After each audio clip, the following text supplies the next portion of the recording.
Alors en dessous, je vais prévoir un autre bloc pour la description de l'animal, que j'irai rechercher éventuellement sur Wikipédia. Évidemment, on ne va pas taper ça nous-mêmes. Voilà. Ok, un autre bloc.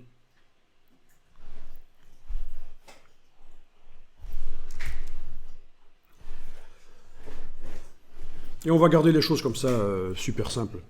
Il n'y a pas de problème. C'est juste pour étudier le fonctionnement des variables.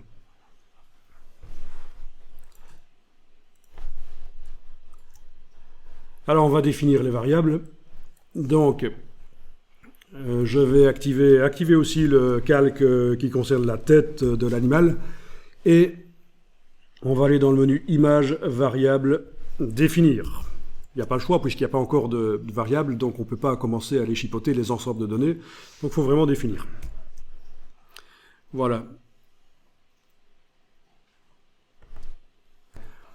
Alors, c'est quoi on peut faire varier la visibilité, c'est-à-dire grâce au fichier de données, la banque de données, le tableau, on peut dire, tiens, telle chose apparaît ou pas. On pourrait par exemple avoir une série de logos dans notre design, un logo mammifère, un logo oiseau, un logo, et ne faire apparaître que celui qui correspond au type d'animal.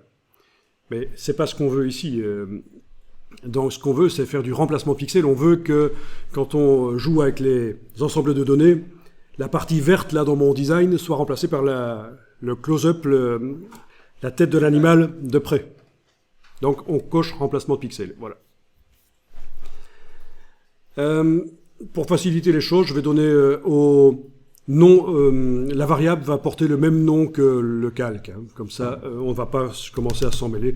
Je pourrais appeler ça variable tête. Hein. Oui, on pourrait, si on voulait, indiquer variable tête. Mais non, faites comme j'avais fait précédemment dans le fichier que vous avez testé tout à l'heure. Même nom, comme ça correspond. On ne va pas s'embrouiller, pas de problème.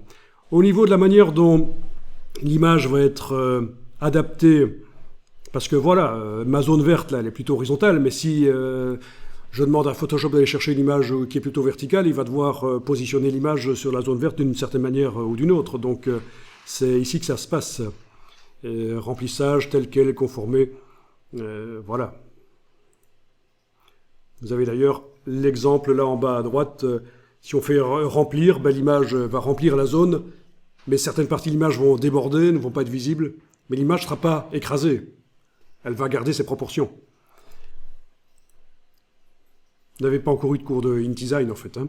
Donc ça, on a aussi dans InDesign, évidemment, c'est ça. Adapter, ben, ça va redimensionner l'image, mais alors il y a certaines parties vertes qui vont rester apparentes parce que l'image, ses proportions sont gardées, mais elle est vue en entier, mais voilà, elle n'a pas les mêmes proportions que la zone verte, donc voilà. Mais en fait, ça n'a pas trop d'importance ici. Et voilà, conformer, il va écraser l'image.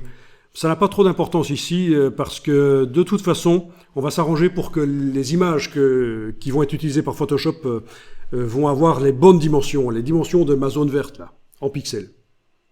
On va préparer les images pour qu'elles aient les bonnes dimensions. Voilà. Ok. Alors,